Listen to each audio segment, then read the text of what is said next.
Should you start a vending machine business? My name's Nate Jones. This is Business Idea Breakdown, and let me tell you, I let this business have it. I came through transparent, and I got fired up when I was reviewing this. So you're gonna wanna watch the whole video. And what I'm gonna do is at the end, I'm gonna give it a score between 1 and 10. Anything over 8 is a business I would start. Anything under 8, I would not start it. Okay, I have other videos on my channel, so go subscribe and go check them out. Okay, here we go, vending machine business. I was hopeful when I started this. I was like, man, this is gonna be awesome. Like, kind of like a rental property. Like, you know, I really like this. I really like real estate businesses. I've done a wedding venue business before. I really like wedding venues. I reviewed one of those, and I really like real estate. And I was hopeful, but my hopes were let down on this business. So let's get into it. I'm gonna review it on scalability, profitability, time, ease of entry, challenges, and is it sellable? If it's not sellable, what's the point of building it? That's what I say about businesses. You need to be building businesses that you can sell, because it's called equity. If you don't have equity, you have a job. Okay, here we go. Is it scalable? Yes, this business is scalable. You can just add machines. You can continue to buy machines as long as you have enough people that are willing to let you put your box of food that people swipe their card for in their area. So every time you scale, the issue with this business is you have to buy another machine. If you buy a used machine, it's going to continue to have problems down the road, and you're going to have to continue to fix it. If you buy a new one, it's going to cost so much that it's not even going to be profitable year one, and I'll talk about that in a second. So the cost of these machines, it's almost like the vendors know that they're putting it almost at a break-even point where it's not too profitable, but it's not profitable enough, in my opinion. So this is scalable, but I feel like you're gonna sink a lot of money in this business, and you're not gonna really get that much back compared to what you could sink in another business. So let me go through this, the profitability side of it, okay? So I looked at an average cost of a vending machine. These are newer ones. I like newer stuff when it comes to business because I don't want it breaking down all the time. I don't want it to show up and be like, dang, this thing's been out of service for like 4 days because I wasn't able to stop by here. So it's about $2,000 to $3,000 for a new one. And I'm not talking top of the line, so it's like a basic new one. So about $2,000 to $3,000. So I put about $3,000 on there, and then it looks like it's gonna cost you about $300 a year in insurance, $1,200 in gas a year, because you gotta go fill that thing up. And if you don't pay for gas, you gotta pay somebody else to go put food in there. $250 for maintenance, and about $500 in card fees, because you should have a card on the machine, because normally people don't pay cash all the time. So put a card reader on the machine. So it's about $5,000 that you're putting into this business as an initial investment, okay? The profit margin on this is about 40 to 50%. I put 50%. You sell a bag of chips for $2. You probably bought them for $1. You made $1. That's pretty good. You made $1. A good vending machine, this is a good location, from what I read on the web, is $600. So your profit margin is about 50% of that, so I did $300. So you're making $300 in net profit monthly. So that's $3,600 in cash flow a year. Let's go back. Let's rewind. It costs $5,000 as an initial investment throughout the year of your fixed expenses. So you didn't even turn a profit year one. The thing I don't like about that is that I'm out there driving, collecting the money, putting the stuff in the vending machine, and I'm not even turning a profit. Not even year one.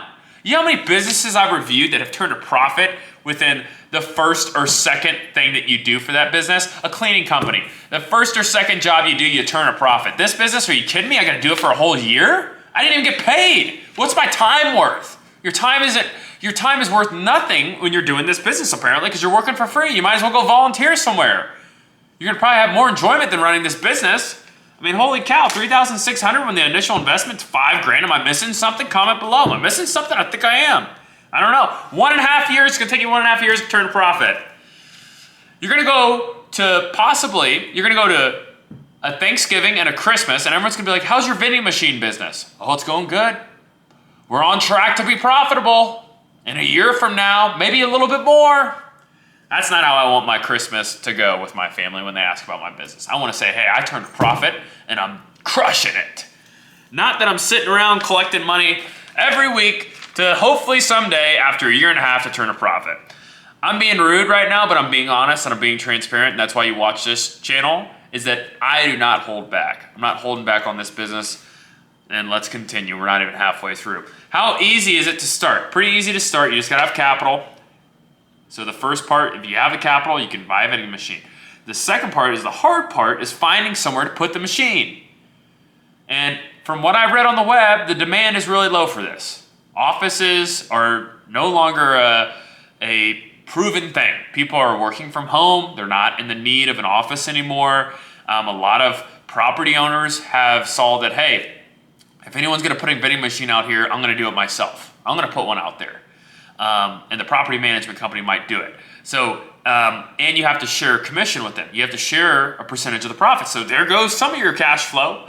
So finding a place that is high traffic that people are gonna use vending machines appears to be diminishing and getting smaller. So the demand is not growing in this business. It's not a business I wanna be in. I don't wanna be in a business where the demand's going down. So finding a place, and you're only as good as your contract. If somebody sells the building, they're gonna say, hey, get the vending machines out here. We don't want them in here anymore. What's gonna happen? Well, your contract's thrown out the window because that person doesn't own the building anymore. I don't like that. Okay, time. How much does this require? It's not that much time because you just gotta restock it probably every week. But still, I'm not getting paid for my time. The profitability of this is not, time is money, right? So time is money, I'm not getting paid for it. I mean, there's other businesses I've reviewed that you don't make that much up front, and you're not making that much, but at least you're getting something. In this business, you're not getting anything. You're spending time and going out there and collecting it, and if you pay somebody else, you're gonna be paying money for that. Here's some challenges that I saw on this is profitability, like I said before, and you're not gonna be able to scale because you don't have the capital to scale if you're not continuing to shovel money in this business that's never gonna give you a freaking profit. So you're continuing to shovel money, but these machines take 1.5 to 2 years to pay off.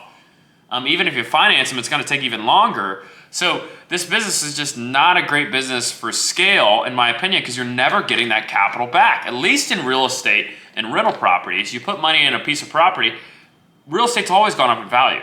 Your vending machine that you bought in the 1990s is probably not worth anything now because it doesn't have a card reader on it. So it's not gonna go up in value. If anything, the machine's gonna go down in value. So the costs and the machine breaking down, you know, I don't like that. I don't like how somebody could just bust the window and steal stuff. And I wouldn't know because I'm checking every month. So yeah, I'm just not a huge fan of that. Okay, last thing here is it's sellable.